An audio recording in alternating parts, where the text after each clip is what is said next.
jadi banyak memang pasien yang kami layani itu juga dari ekonomi menengah ke bawah.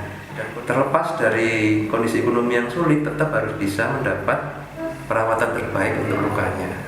Itulah. Perkenalkan Ahmad Hasyim Wibisono, seorang dosen di Universitas Brawijaya Malang yang mendirikan klinik pengobatan murah bagi penderita diabetes. Hasyim tergerak untuk membantu penderita diabetes yang kesulitan biaya untuk berobat. Sementara kapasitas pelayanan di poli itu kan terbatas. Apalagi kalau rumah sakitnya rujukan yang menerima dari berbagai daerah itu rata-rata tidak maksimal karena saking banyaknya pasien. Ditambah lagi tadi keterbatasan bahan-bahan perawatan yang memang masih di cover BPJS itu sangat terbatas sekali. Nah, akhirnya kita membuat Pediscare ini sebagai solusi ya, gimana pasien mendapatkan perawatan terbaik oleh tenaga yang benar-benar ahli gitu ya, dengan berbagai model pembiayaan termasuk untuk yang tidak mampu tadi. Dengan latar belakang keperawatan yang dimilikinya, Hasyim mendirikan klinik Pediscare dengan sumber pembiayaan dari donasi dan skema subsidi silang. Pediscare mempekerjakan 55 perawat berlatar belakang ilmu keperawatan. Model pembiayaan untuk pasien nggak mampu itu macam-macam, Mbak. Yang paling awal sekali kita pakai itu memang subsidi silang. Jadi pasien-pasien yang secara ekonomi itu bagus gitu ya, memang ini membantu menutup biaya perawatan yang ekonomi tidak mampu. Yang terakhir kita juga mengadakan fundraising, galang dana melalui kegiatan webinar amal gitu ya. Kadang itu levelnya nasional, kadang sampai internasional malah untuk menggalang donasi. Jadi Selain tak mematok biaya untuk pasien kurang mampu, Ahmad Hasyim juga menyediakan fasilitas caregiver atau merawat pasien langsung ke rumahnya. Salah satu pasien yang terbantu dengan klinik diabetes yang dikelola Hasyim adalah Muhammad Tarom. Ia mendapat perawatan intensif hingga kondisinya membaik. Saya pernah ke perawat yang lain itu kan nariknya sekali pertemuan ada yang 500, 450 kan berat. Kalau diabetes ini lumayan murah dan pengobatannya cukup bagus. Kepala Dinas Kesehatan Kota Malang, Husnul Muarif menyebut skema subsidi silang adalah skema yang sama seperti yang digunakan BPJS. Namun memang perlu mencari bentuk subsidi silang yang ideal untuk kasus-kasus yang tidak tercover BPJS. Sebenarnya subsidi silang ini sebenarnya sudah dilakukan oleh BPJS ya, di mana semua membayar premi, kemudian yang dibutuhkan ini diambilkan dari premi untuk subsidinya. Nah, kita mungkin nanti mencari prototipenya subsidi silang seperti apa nanti yang bisa juga kita adopsi dan juga untuk bisa memfasilitasi kasus-kasus tertentu yang memang dikategorikan itu tidak bisa tercover oleh BPJS. Indonesia merupakan salah satu negara dengan jumlah penderita diabetes yang tinggi. Inisiatif Ahmad Hasyim Wibisono membuka harapan untuk sebagian penderita diabetes. Dedi Prasetyo, Kompas TV Malang, Jawa Timur.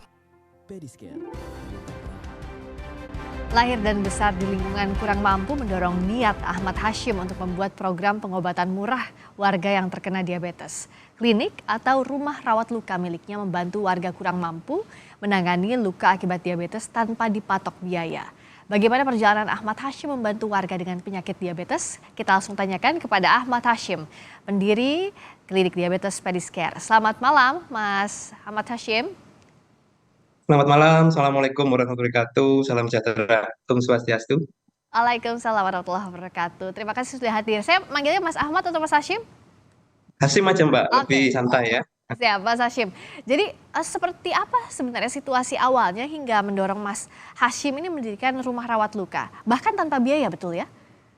Ya, betul Mbak. Jadi memang ini bermula ketika tahun 2009 ya. Waktu itu saya mengikuti pendidikan profesi keperawatan di Universitas Brawijaya. Nah, di situ saya melihat nih banyak sekali pasien-pasien terutama diabetes gitu ya, yang kakinya itu mengalami luka dan ya mohon maaf kalau pasien diabetes luka itu kan agak berbeda ya kondisi Ya. lukanya dan memang terkenal sulit sembuh. Nah, itu kami melihat banyak yang terpaksa harus berakhir di kamar operasi gitu ya untuk harus dipotong kakinya, diamputasi. Nah, ini kan kasihan mengingat banyak pasien itu masih di usia produktif. Nah, sehingga kita mencari cara ya, gimana caranya supaya pasien-pasien seperti ini masih ada harapan gitu loh untuk sembuh dan masa depan dirinya dan keluarganya itu tetap terjaga. Nah, disinilah kami terus mengikuti pelatihan khusus ya untuk merawat luka ini dan kami kembangkan ke dalam praktek keperawatan. Mhm. Dan seperti apa jenis pengobatannya begitu Mas Hashim? Apa yang berbeda? Boleh dijelaskan? Ya, oke. Jadi luka diabetes dan luka-luka yang lain ya yang sulit sembuh itu memang ada beberapa penyulit. Nah, antara lain ada banyak jaringan mati. Terus infeksi itu juga sering. Nah, kadang disertai juga dengan aliran darah itu yang kurang adekuat ya sehingga penyembuhannya memang sulit. Nah, untuk bisa mencapai kesembuhan luka yang optimal memang dibutuhkan alat dan bahan khusus gitu ya Mbak Prilly Ya. dan teman-teman sekalian yang memang itu memakainya itu juga memerlukan keahlian tersendiri. Nah, tidak bisa seperti merawat luka yang biasanya ya kayak Ya. luka-luka jatuh atau yang lain. Nah, kurang lebih kayak gitu. Mhm. Dan apa-apa saja kesulitannya begitu dalam menjalankan klinik ini dan juga metode pengobatannya gitu Mas Hashim? Ya, kalau kesulitan sih so far nggak ada ya. Alhamdulillah semua berjalan dengan bagus. Sumber daya manusia di tempat kami juga semua sudah tersertifikasi oleh Kementerian Kesehatan Oh, dan oke. jumlah pasien yang kami tangani juga alhamdulillah lebih baik. Seringkali kendala itu datang dari sisi pasien gitu ya, karena mungkin pengetahuannya yang kurang, ada juga yang support keluarga yang nggak bagus gitu ya, sehingga setelah kita rawat itu kadang balutannya itu dibuka sendiri, kadang kena air gitu ya, Ya. sehingga ketika datang lagi itu kondisinya jadi nggak bagus. Dan yang menarik tadi kan sudah bekerja sama juga dengan atau sudah diakui begitu ya metode pengobatannya. Itu bagaimana prosesnya? Kan nggak mudah ya Mas untuk membuat hal seperti ini begitu. Harus ada kerjasama yang dibangun. Bagaimana meyakinkannya? Ya, jadi memang kita harus memakai pendekatan multidisiplin. Nah, artinya apa? Melibatkan lintas profesi ya, tidak hanya kami nih sebagai perawat yang merawat lukanya, kita juga kolaborasi dengan para dokter spesialis itu ya, Ya. dan juga dietitian dan juga lab. Nah, sehingga penanganannya benar-benar paripurna untuk mencapai target kesembuhan yang bagus. Hmm. Nah, sehingga dengan demikian harapan itu jadi lebih terlihat gitu ya, pasien itu lebih optimis dan akhirnya secara psikologis kan bagus nih, sehingga progresnya pun alhamdulillah lebih lebih baik. Mhm. Dan bagaimana bisa sampai ada swadaya bahkan untuk mereka yang tidak mampu tidak dipatok biaya? Itu seperti Ya, apa? betul sekali. Heeh. Gini ya, jadi di Indonesia ini kan tren sekarang itu penyakit kronis seperti diabetes, jantung, stroke ini meningkat dengan pesat sekali. Nah, tidak hanya meningkat dari segi jumlahnya, tapi juga segmen masyarakat yang terkena penyakit kronis ini pun semakin rata. Mhm. Kalau dulu diabetes ini mungkin identik dengan ekonomi menengah ke atas gitu ya, penyakit gula. Tapi sekarang tidak ya. Dia menyerang semua kalangan ekonomi dan juga semua usia, bahkan cenderung lebih muda. Mhm. Nah, ini yang kami jumpai. Jadi banyak pasien kami itu yang dari ekonomi menengah ke bawah. Terutama saat pandemi kemarin ya Mbak Afrili dan pemirsa sekalian, banyak orang kehilangan pekerjaan gitu loh. Iya. Sementara kakinya kondisi ya mohon maaf membusuk gitu. Nah, ini kami sebagai tenaga kesehatan kan sangat tergerak ya dan nggak mungkin kita diamkan pasien-pasien ini harus ada solusi. Nah dari situlah kemudian kita inisiatif membuat program memang charity ya, Mhm. program donasi untuk pasien-pasien tidak mampu.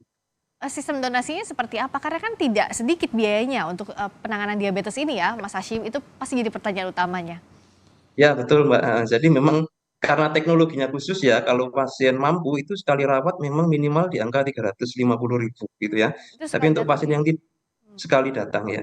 Tapi untuk pasien yang tidak mampu ini bisa sampai 100% gratis. Nah, yang pertama kami lakukan memang kami menggunakan model subsidi silang ya. Jadi untuk pasien-pasien yang ekonominya memang baik, itu kita edukasi bahwa ada pasien lain nih yang secara ekonomi sangat kesulitan. Nah, apakah berkenan mendonasikan gitu ya sebagian rezekinya. Oh.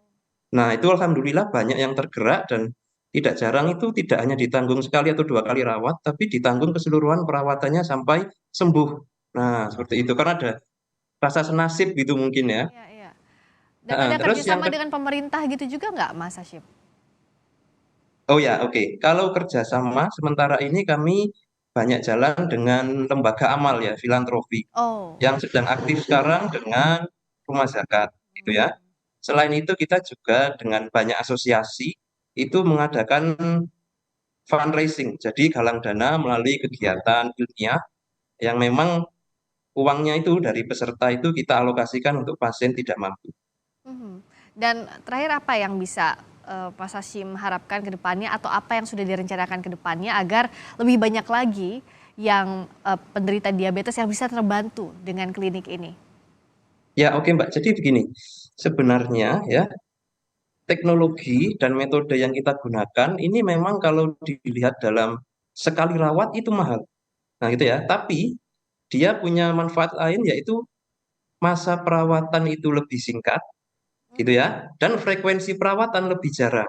Oh, Nah, sehingga sudah banyak sekali studi ya penelitian yang membuktikan bahwa metode ini meskipun sekali datang itu mahal, tapi kalau di total keseluruhan itu justru jatuhnya lebih murah hmm, jika dibandingkan pakai metode perawatan yang konvensional. Karena kalau konvensional itu harus dirawat setiap hari, masa perawatan lebih lama gitu kan. ya. Dan semakin lama dirawat itu semakin rawan muncul berbagai komplikasi. Hmm, Nah, itu yang akhirnya jatuhnya malah justru lebih mahal. Nah, mungkin hal ini belum tertangkap radar ya oleh BPJS sehingga ya. ya di banyak vaskes yang menggunakan BPJS itu metode perawatannya memang masih belum yang seperti yang kami gunakan.